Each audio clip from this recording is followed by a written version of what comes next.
বাচ্চা, যা এই বাড়ির মালিক আলিফ সাহেবকে ডেকে নিয়ে আয়। আলিফ সাহেব বলেন, আমাকে বলেন, কোনো সমস্যা নেই। ফকিন্নির বাচ্চা, তোকে কেন বলতে যাব? আমি এখানে তোর সঙ্গে কথা বলার জন্য এসেছি। তোর সঙ্গে আমি কোনো কথা বলবো না। এই বাড়ির মালিক আলিফ সাহেবকে ডেকে নিয়ে আয়। ওই যা, এত কথা না বাড়া, তোর মালিককে ডাকবে। ম্যাডাম, এইটা আপনি কি করলেন? আপনি চার গালে থাপ্পড় মারছেন, ইনি হইতাছে আলিফ সাহেব। আরে বাপ রে ম্যাডাম, এখন থেকে আরেক পাগলের আমদানি। আপনি কোথায় নিয়ে আসলেন? সব তো পাগলের কারখানা। এই চাকরটাকে বললেন যে মালিককে ডাকতে, কোনো কথা কয় না। এর মধ্যে এই পাগলটা আইছে, কইতেছে যে ওই নাকি এই বাড়ির মালিক। এই তোরা যে বাপ বলো নাকি? দুইজনে মিলা মালিক সাথে অভিনয় করতেছো। মালিক হইলে কেমন লাগে? বেশি কথা না কইয়া তোর মালিককে ডাক। আজব ব্যাপার, আপনারা কেন এমন করতেছেন? আপনারা খুব সুন্দরভাবে আমাকে জিজ্ঞেস করলেন আলিফ সাহেব কোথায়। আমি আপনাদেরকে সুন্দরভাবে বললাম যে কি বলার আমাকে বলেন, কোনো সমস্যা নাই।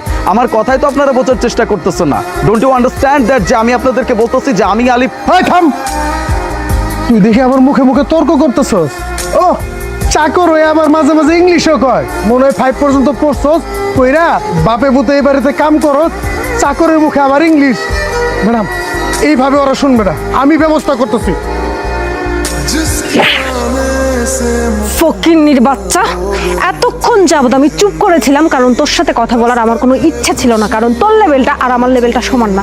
তোর সঙ্গে কথা বলে আমি আমার এই মূল্যবান সময় নষ্ট করতে চাইনি। কিন্তু তুই আমাকে চুপ করে থাকতে দিলি না। তোর এত বড় সাহস, তুই আমার চোখের সামনে আমার স্টাফের গায়ে হাত তুলিস। তোর একটা ব্যবস্থা আমি করছি, দাঁড়া। একবার আলিফ সাহেবের সাথে দেখা করি, তারপর তোর ব্যবস্থা কিভাবে করতে হয় সেটা আমি দেখছি। আই যা, আলিফ সাহেবকে ডেকে নিয়ে আয়। আলিফ সাহেবকে ডাকবে মানে? আলিফ সাহেব তো এখানে দাঁড়িয়ে আছে আপনাদের সামনে, আবার কোন আলিফকে ডাকতে বলছেন? ম্যাম, আমি আপনার কথার মানে বুঝতে পারিনি, যদি একটু বুঝিয়ে বলতেন। কি বুঝিয়ে বলবো? এটাই তো আমার ছেলে আলিফ সাহেব, যে কিনা এই কোম্পানির মালিক, এই বাড়ির মালিক। থাকমা, ওনাদের হয়তো বুঝতে একটু কষ্ট হচ্ছে। লেট মি ক্লিয়ার, আমি বুঝিয়ে বলতেছি। আমার মা যা বলছে একদম ঠিক কথা বলছে। আমি আলিফ সাহেব, আপনারা যেই কোম্পানির সাথে ডিল করতে আসছেন সেই কোম্পানির একমাত্র তত্ত্বাবধায়ক। এই কোম্পানি, আমাদের বাড়ি গাড়ি সম্পত্তি সব কিছুর মালিক হচ্ছে আমার মা। আমি সব কিছু তত্ত্বাবধান করি। আমার সাথে মিটিং করে তারপরে আমার মায়ের কাছ থেকে সাইন নিয়ে যে কোনো ডিল পাস করতে হয়। এই জন্য আজকে মা আপনাদেরকে আমাদের বাড়িতে আসতে বলছিল। কিন্তু আপনাদেরকে যখন আমি বলতে যাচ্ছি যে আমার পরিচয়টা কি, তার আগে আপনারা আমার সাথে মিসবিহেভ করবেন, আমার গায়ে পর্যন্ত হাত তুলবেন। শেষমেশ আমি সহ্য করতে না পেরে আপনার স্টাফের গায়ে হাত তুলতে বাধ্য হয়েছি। কেন? একটা মানুষের পোশাক দেখে তাকে কেন বিচার করতে হবে? আমি এখানে কাজ করতেছি, তার মানে কি এই যে আমি এই বাড়ির চাকর?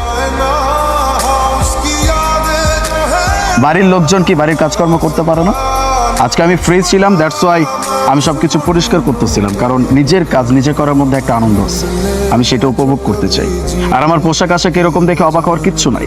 আমি যখন এরকম একটা কাজ করতেছি তখন অবশ্যই আমি স্যুট বুট পরে থাকবো না, খুবই ক্যাজুয়াল আর খুবই কমফোর্টেবল কাপড় চোপড় পরেই আমি এসব কাজ করব। যাই হোক, এতক্ষণ ধরে আপনারা আমার সাথে যে আচরণটা করছেন, এই আচরণের সুবাদে আমি খুব ভালো করে বুঝতে পারছি আপনাদের মেন্টালিটি কেমন, আর আপনাদের মানুষের সাথে কথা বলার স্টাইল কেমন, আপনাদের মানুষের সাথে চলাফেরার জন্য যে ধরনটা লাগে সেই ধরনটা কেমন। সব কিছু বিচার করে মা আমি একটাই কথা বলব, এরকম মানুষের সাথে বা এরকম মানুষের কোম্পানির সাথে কোনো রকম ডিল করা আমাদের উচিত হবে না। Sir, ma'am, I am really sorry. আমি আসলে বুঝতে পারিনি উনি আলিফ সাহেব হবেন। আসলে ওনার গেট আপটা এমনভাবে ছিল, আমি মনে করেছি যে এবারে চাকর বাকর হবে, আর এর জন্যই খারাপ ব্যবহার করে ফেলেছি। ম্যাম প্লিজ, এই ব্যবহারের জন্য আপনি আমার ডিলটা ক্যান্সেল করবেন না। Really sorry ma'am. মাফ করব তোমাকে? না, আমার কাছে তো তুমি কোনো অন্যায় করনি। অন্যায় করেছো আমার ছেলের সাথে, সে যদি তোমাকে মাফ করে আমার কিছু করার নেই। আর ডিলের ব্যাপারে কথা বলছো, সেটাও পুরোটাই আমার ছেলের উপরে। সে যদি তোমাদের সাথে ডিল করতে চায় করতে পারে, না করলে আমার কিছু করার নেই। নেভার, কোনো ডিল ফাইনাল হবে না, এই ডিল হচ্ছে না। প্লিজ স্যার, আপনি ম্যামের ডিলটা ক্যান্সেল করবেন না। ম্যাম এই ডিলের জন্য দিন রাত পরিশ্রম করেছে। যদি এই ডিলটা আপনি ক্যান্সেল করেন, ম্যামের অনেক বড় ক্ষতি হয়ে যাবে স্যার। প্লিজ আপনি এটা করবেন না। তাতে আমার কিচ্ছু যায় আসে না। কারণ আপনারা এখানে যে আচরণটা করছেন, এখানে যে ঘটনাটা ঘটাইছেন, এটা থেকে খুব ভালো করে বোঝা যায় আপনাদের ম্যানার্স ঠিক কতটুকু স্ট্রং। আপনারা মানুষের সাথে সম্মান দিয়ে কথা বলতেই জানেন না, একটা মানুষকে কিভাবে ট্রিট করতে হয় সেটাই আপনারা জানেন না। এইরকম মানুষের সাথে আমরা ডিল ফাইনাল করে আমাদের কোম্পানির নাম বদনাম করতে চাই না। দ্যাটস ওয়াই সুন্দর করে বলতেছে এখান থেকে চলে যান। Leave leave